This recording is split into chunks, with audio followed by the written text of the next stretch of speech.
नमस्कार भक्तों, हर हर महादेव। जो औरत अपने पूजा घर में माचिस रखती हैं, उसको कंगाल बनने से कोई नहीं रोक सकता है। जी हां मित्रों, वास्तु शास्त्र में बताया गया है कि घर में जो आपका पूजा घर होता है वो घर का सबसे महत्वपूर्ण स्थान होता है, क्योंकि यही वो स्थान है जिससे हमारे पूरे घर में और घर के लोगों को सकारात्मक ऊर्जा मिलती है। तो जब भी घर में पूजा घर बनाया जाता है तो हमें ये बात का ध्यान रखना होता है कि पूजा घर में वास्तु शास्त्र के बेहद जरूरी नियमों का पालन अवश्य करना चाहिए।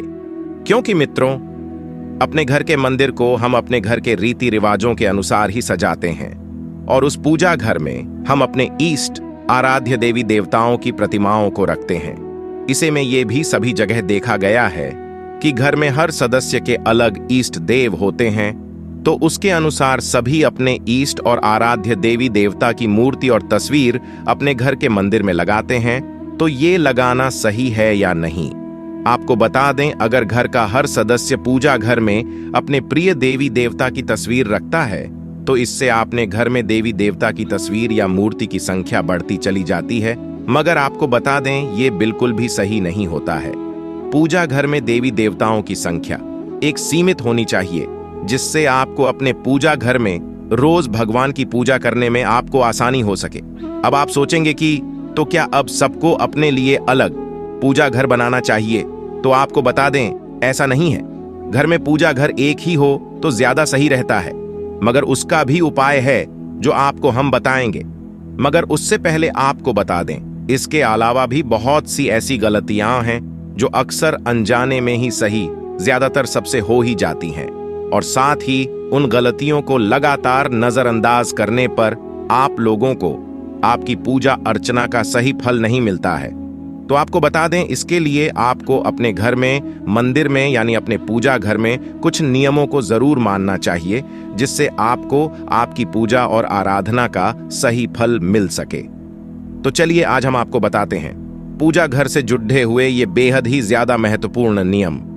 मगर उससे पहले आप ये याद रखें कि वीडियो को पूरा देखें, नहीं तो ज्यादा ही जरूरी जानकारी को आप मिस कर देंगे। तो वीडियो को स्किप करने की गलती ना करें। तो मित्रों, बात करते हैं कि सबसे पहली और सबसे बड़ी गलती जो अक्सर आप लोगों से ना चाहते हुए भी हो जाती है, वो है आपके घर के मंदिर को स्वच्छ ना रखना। जी हां, अपने घर के पूजा घर मंदिर जिसमें आप अपने घर में भगवान को स्थापित करते हैं, उस घर के मंदिर को कभी भी गलती से भी गंदा नहीं रखना चाहिए। साथ ही आप ये बात भी गांठ बांध लें कि अपने घर के पूजा घर में कभी भी पूजा करने जाएं तो पूर्ण तरीके से स्वच्छ होकर ही जाएं। और इससे भी जरूरी दूसरी बात यह है कि ये बात आप जरूर ध्यान में रखें कि आपके घर के पूजा घर का दरवाजा कभी भी दक्षिण दिशा की तरफ नहीं खुलना चाहिए, यानी कि भगवान का मुख दक्षिण दिशा की ओर नहीं होना चाहिए। क्योंकि मित्रों, दक्षिण दिशा जो होती है वो मृत्यु के देवता यानी यमराज की दिशा मानी जाती है।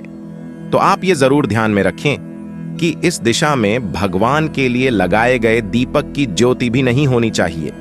तो ये जरूर याद रखें, आपकी दक्षिण दिशा में कभी भी भगवान की प्रतिमाओं का मुख भी आपको करके नहीं रखनी चाहिए। और ये भी आप बात दिमाग में बैठा लें कि किसी भी देवी देवता की प्रतिमा का मुख भी एक दूसरे के आमने सामने ना करें, सबका मुख सामने की ओर हो। अब बात करें तीसरी, तो आपको बता दें, आप अपने पूजा घर में कभी भी गणेश भगवान की ऐसी प्रतिमा ना रखें जो या तो खड़ी हुई हो या फिर नाचती हुई अवस्था में हो। और साथ ही भगवान भोलेनाथ ही कोई ऐसी मूर्ति भी ना रखें जिसमें कि भगवान भोलेनाथ तांडव कर रहे हों।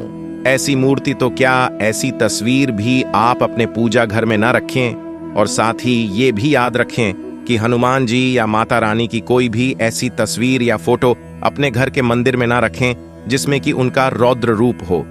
अगर आपको रखनी ही है तो आप किसी भी भगवान की ऐसी तस्वीर अपने घर के मंदिर में रखें जिसमें कि भगवान बैठे हुए हों और हो शांत अवस्था में हों, और हो सके तो मुस्कुराते हुए हों। साथ ही अगर आपके घर के पूजा घर में कोई ऐसी मूर्ति या तस्वीर है जिसमें कि वो किसी भी तरह से खंडित हो गई हो, जैसे कि मूर्ति कन्ही से छटक भी गई हो या फिर तस्वीर कन्ही से भी खराब हो गई हो, तो ऐसी मूर्ति और तस्वीर को तुरंत हटा के नई मूर्ति और तस्वीर को अपने पूजा घर में स्थापित करें। साथ ही आपको ये भी ध्यान में रखना है कि अपने पूजा घर में किसी भी पूर्वज की या फिर अपने गुरु की तस्वीर को भगवान की तस्वीर के साथ में ना लगाएं। अगर उसको आपको लगानी ही है तो उसको आप अपने मंदिर से कहीं अलग लगाएं, क्योंकि ये बिल्कुल भी शुभ नहीं होता है। तो ये जरूर ध्यान में रखें। साथ ही आप ये भी ध्यान में रखें कि पूजा घर में किसी भी देवता की मूर्ति या तस्वीर एक से अधिक नहीं होनी चाहिए। और साथ ही जिन मूर्तियों को आप अपने पूजा घर में रखकर रोज स्नान करते हैं, तो ऐसी मूर्तियों के लिए आप ये बात खास तौर पर ध्यान में रखें कि उन मूर्तियों की ऊंचाई 4 या 5 इंच ये ज्यादा या फिर 6 आंगुल से ज्यादा नहीं होनी चाहिए। और साथ ही आपको बता दें कि जहां तक आपको अपने घर में शिवलिंग रखने का प्रश्न है, तो घर में आपको शिवलिंग कभी भी 2 इंच से ज्यादा बड्ढा नहीं रखना चाहिए। यदि आपको अपने घर के मंदिर में हनुमान जी की मूर्ति रखनी है, तो आप मार्केट से ऐसी मूर्ति लेकर आएं जो कि बैठी हुई अवस्था में आशीर्वाद देती हुई हो।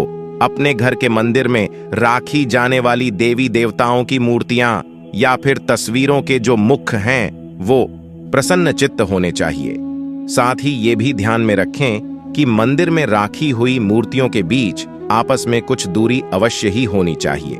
साथ ही आपको बता दें कि घर के मंदिर में काली माता और शनिदेव और साथ ही भैरव देव की मूर्ति को रखना वर्जित है। तो अब आपको ये बता दें कि आपको अपने घर में मंदिर में अगर आप कुछ भी नहीं जानते कि किन भगवान की मूर्ति रखें, तो आपको बता दें कि हमारे शास्त्र में 5 देवता की मूर्तियां रखनी चाहिए। वैसे तो प्रत्येक घर में इन 5 देवता की तस्वीर या मूर्ति जरूर होनी चाहिए। तो कौन सी हैं वो 5 देवता की मूर्ति बताते हैं आपको, मगर उससे पहले इस वीडियो को एक लाइक जरूर कर दें। मित्रों, 5 देवता में सबसे पहले आते हैं सूर्य देव जी। हाँ, अपने घर के पूजा घर में आपको सूर्य देव की तस्वीर या मूर्ति अवश्य ही रखनी चाहिए। और साथ ही आपको भगवान गणेश, भगवान विष्णु, माता पार्वती और भगवान शिव की इन 5 देवताओं की तस्वीर आपके पूजा घर में अवश्य ही होनी चाहिए। तभी वो आपके घर का पूजा घर बनता है, वो पूजा घर संपूर्ण बनता है। साथ ही आपको बता दें कि शास्त्रों में यह भी वर्णित है कि अपने घर के पूजा घर में हमें अपने अंगूठे से बड़ी मूर्ति नहीं रखनी चाहिए। क्योंकि ऐसा इसलिए क्योंकि इससे बड़ी मूर्ति अगर आप अपने पूजा घर में रखते हैं तो उसके लिए आपको उनके प्राण प्रतिष्ठा करानी चाहिए। और साथ ही उसके लिए आपको उनकी विशेष पूजा के नियमों का पालन भी करना चाहिए। तो ध्यान रहे कि पूजा घर में भूल से भी किसी भी देवी देवता की खोखली मूर्ति नहीं रखनी चाहिए। उसमें मूर्ति किसी की भी हो, चाहे मिट्टी की हो या फिर धातु की, वह मूर्ति गलती से भी खोखली ना हो। क्योंकि मित्रों, ऐसी मूर्तियां जो होती हैं वो जल्द ही खंडित हो जाती हैं। साथ ही मंदिर में ये भी आप ध्यान में रखें कि जो तस्वीर आप मंदिर में लगाते हैं वो फटे कटे और धुंधले ना हों। अगर हो गए हैं तो तुरंत ही दूसरी लाकर बदल दें और उन तस्वीर को कहीं सिरा दें। साथ ही आप ये भी ध्यान में रखें कि अपने घर में मंदिर में किसी भी देवी देवता की उग्र तस्वीर या मूर्ति ना लगाएं। आप ये याद रखें कि भगवान का जो रूप आपको प्रिय लगे, आप उसी रूप को अपने घर में मंदिर में लगाएं। क्योंकि देवता उग्र स्वरूप से आपके मन में भय की स्थिति पैदा ही होती है। और इससे ये भी होता है कि आपके घर में जो छोटे बच्चे होते हैं तो वो देवी देवता के ऐसे रूप को देखकर भयभीत हो सकते हैं और उनका भगवान के प्रति लगाव नहीं अथवा डर पैदा हो सकता है। तो ये याद रखें कि घर में मंदिर में हमेशा ही भगवान ही प्रसन्न अवस्था वाली मूर्ति और तस्वीर ही आपको रखनी चाहिए, जिनको देखकर आपके मन में भी और आपके घर में भी प्रेम की भावना और आपके अंदर प्रेरणा जागृत हो। अगली जरूरी बात मित्रों, शास्त्रों में जो बताया गया है कि भगवान की मूर्ति लकड़ी, पत्थर, सोने चांदी या पीतल जैसी धातुओं की मूर्ति ही आपको अपने घर के मंदिर में रखनी चाहिए। आप ये एक खास बात जरूर ध्यान में रखें कि अपने घर के मंदिर में प्लास्टिक की या फिर प्लास्टर ऑन एफ पेरिस की मूर्तियां न रखें, क्योंकि वास्तु शास्त्र में ऐसी मूर्तियों की पूजा करना अशुभ माना जाता है। आप इन मूर्तियों को घर में किसी अन्य जगह रख सकते हैं, मगर पूजा घर में पूजा करने के लिए नहीं। अपने घर का मंदिर आप ऐसे स्थान पर ना रखें या बनाएं जिस स्थान पर वॉशरूम हो, क्यों कि ये स्थान घर का सबसे नकारात्मक स्थान होता है। तो ऐसे स्थान पर आप अगर घर का पूजा घर बनाते हैं तो इससे आपको बेहद ही अशुभ परिणाम प्राप्त हो सकते हैं। इससे पूजा घर समय आपको नकारात्मक ऊर्जा प्रभावित कर सकती है। साथ ही आप ये भी ध्यान में रखें कि किसी के यहाँ मजबूरी हो, जिसके यहाँ कमरा ही एक हो तो दूसरी बात नहीं हो। आपको अपने बेडरूम में भी पूजा घर नहीं रखना चाहिए। घर के मंदिर का स्थान हमारे उठने बैठने और पूजा करने के स्थान से थोड़ा ऊपर होना चाहिए, क्योंकि भगवान को हमेशा ही अपने से ऊपर का स्थान देना चाहिए। साथ ही आप ये भी ध्यान में रखें कि पूजा घर में कोई भी सामान बिखरा नहीं होना चाहिए। पूजा घर में पूजा की सामग्री, पूजा की किताब सब अपने जगह पर होनी चाहिए। बहुत से लोग पूजा घर में सामान को बिखरा छोड़ देते हैं जल्दबाजी में, मगर ये गलत है। आपको ऐसा नहीं करना चाहिए, इससे नकारात्मकता आती है। साथ ही पूजा के बाद मंदिर से जली हुई माचिस की तीली, जली हुई पूजा की बाती या फिर मुरझाए हुए फूलों को शाम की आरती के समय हटा देना चाहिए।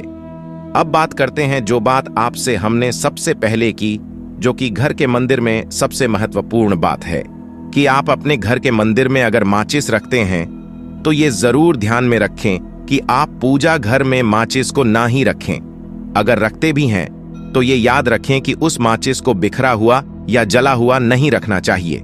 यदि धूप जलने के लिए आपको पूजा घर में माचिस रखनी ही है, उसे आपको किसी कागज या कपड़े के अंदर छुपा के रखना चाहिए। उसे ऐसे सामने उजागर नहीं रखना चाहिए। साथ ही दीपक जलाने के बाद बुझी हुई माचिस की तीली को कभी भी मंदिर के आसपास इधर उधर नहीं फेंकना चाहिए, बल्कि उसे आप सीधे कूड़ेदान में डालें। साथ ही ये भी ध्यान में रखें कि पूजा घर में लाइटर जैसी चीजों का प्रयोग दीपक जलाने के लिए आप गलती से भी ना करें।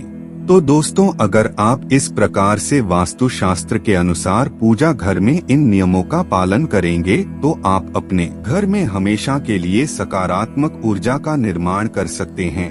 अगर घर में सकारात्मकता रहेगी तो आपका जीवन हर तरह से खुशहाल रहेगा और आपके ऊपर माता लक्ष्मी की पूर्ण कृपा होगी।